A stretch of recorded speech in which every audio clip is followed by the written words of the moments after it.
So this is History Unit 2, Lesson 10, Making Inferences from a Timeline. In this lesson, students are going to make inferences, pose questions, and they're going to do this with a map and with a timeline. In a following lesson, that is after this one, they will read a chapter. And when they read the chapter, they're going to find out how that history textbook answers those questions or confirms or disconfirms the inferences that they've made, or find that their questions are not answered in some cases. And this lesson is going to be important because it really focuses on the kinds of questions that one can ask about the past. So students are going to be thinking about the kinds of questions they might have in relation to the particular events that took place. So what is this timeline and map about? Well, it begins on page 182 of the Teacher's Guide, and the map shows the location of events beginning in 1945, and the timeline then tells what those events are. Well, in 1945, that was when Ho Chi Minh created a provisional government and declared the independence of Vietnam from the French. The timeline then ends in 1973, and in 1973 there was a ceasefire, the end of the military draft in the United States, and then the last American troops leaving Vietnam. So it's really at where some people say is the beginning of the Vietnam conflict, and at least our involvement in it, to the end of the United States' involvement in the Vietnam conflict. Here's a picture of the map, and you can see that the map shows the demarcation between North Vietnam and South Vietnam, and it shows some of the different activities that took place during that time period. That's also part of the timeline. And here is an excerpt from the timeline so that you could see how much detail is in the timeline itself. So there is, in 1954, there were 3 things that happened. One was the Battle of Dien Bien Phu. One was that Eisenhower cites the domino theory in relation to Southeast Asia. And the third thing is that the Geneva Agreements were announced, and you can see that there is detail about each one of those events that was taking place in 1954. So students are going to read the timeline and the map using the strategies they've learned to interpret vocabulary and text meaning from anything that they read in history. And when they read this, they're going to make 3 inferences. In other words, they're going to look at those events, and they're going to see if they can tie some of those together in some way, or make some inferences about or involvement in the Vietnam conflict. Could be inferences about the author of the timeline itself, any kind of inference that they can make given their reading, and they're going to ask 3 questions. 3 questions that come to mind after reading the timeline. They're going to decide what kind of evidence then might be needed to have confidence in the inference they've made, or to answer the question. Because, as I said, later on in the next lessons, they're going to be reading more about the Vietnam conflict, and these questions might be answered, but they've already been thinking about, well, what kind of evidence would mean that I would have that answer or not. Here is what the students can write on. So you see that there's a place for their 3 inferences, and what evidence would you need to give you confidence in this inference, and then there's a place to write their 3 questions, and what evidence would you need to answer these questions.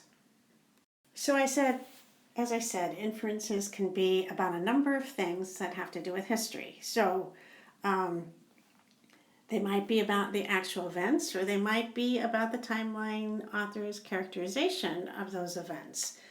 Can be either kind. You might need to remind students as they're reading through the timeline how to determine unknown words They've been doing this for a while, but it always helps to come back to it and remind students that they can use the context. They can read before and after the word, see if that context helps them figure out the meaning. They can break down the word into meaning parts. They can ask other students. They can consult a dictionary or glossary. But they should mark the word so that they can bring it up in the whole class, especially if they haven't figured out the meaning. And again, I like for students to work with partners or in small groups. They've been doing this for a while now too. So when they do that, they should read together, stop every once in a while, talk about what they're reading, think about questions and inferences they can make as they go through the whole timeline and the map. So students are going to discuss with their partners what inferences they can make, what questions they have, and then they're going to fill out the organizer as they decide about those things. And sometimes you're thinking about, well, what if they write down the same things? Is one just going to be doing the copying? I wouldn't worry so much about that. I think that if students are really working together, you're going to be walking around the room and talking to them and making sure that they are both putting in some effort into the activity. So if they write some of the same things, I think that's okay. So as I said, as they read and discuss with partners in small groups, what you're going to be doing is you're going to be observing them and you're going to be interacting with them to determine whether or not they're having difficulty. So one of the things they could be having difficulty with, for example, is vocabulary. And if they are having such difficulty, if a number of people are stuck on a particular word, then you could stop them. You could stop them and you could talk about that word. Or if they're having difficulty figuring out how to read the map, you could stop the group and engage in a little discussion about how they're reading the map. So, and you might have to model the activity a little bit. Maybe they're having difficulty making inferences and you can model that. So to guide your modeling, you might want to use one or more of the questions for close reading. So read those questions ahead of time and then you can see maybe where you want to go with their reading so that you can help them get there. Okay, so one of the things they might have difficulty with is figuring out how to make an inference. So here's something that you could model. There are two statements on the timeline. One has to do with President Eisenhower's invoking of the domino theory when he responds to the defeat of the French by the Viet Minh. That's a Dien Bien Phu excerpt. And then another event is that the United States does not accept the Geneva Accords Agreement, which was the agreement to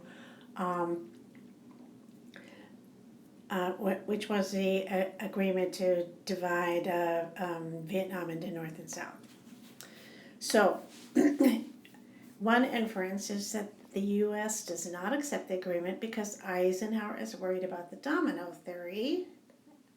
That is, losing Vietnam to communism would mean that the whole of Asia, and then who knows who might become a communist. So what you're doing with that kind of inference is you're saying, well, the United States does not accept the agreement. Why? Why didn't they accept the agreement?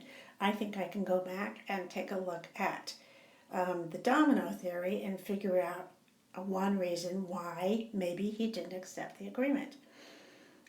Another possibility is that Eisenhower wants to support his ally France.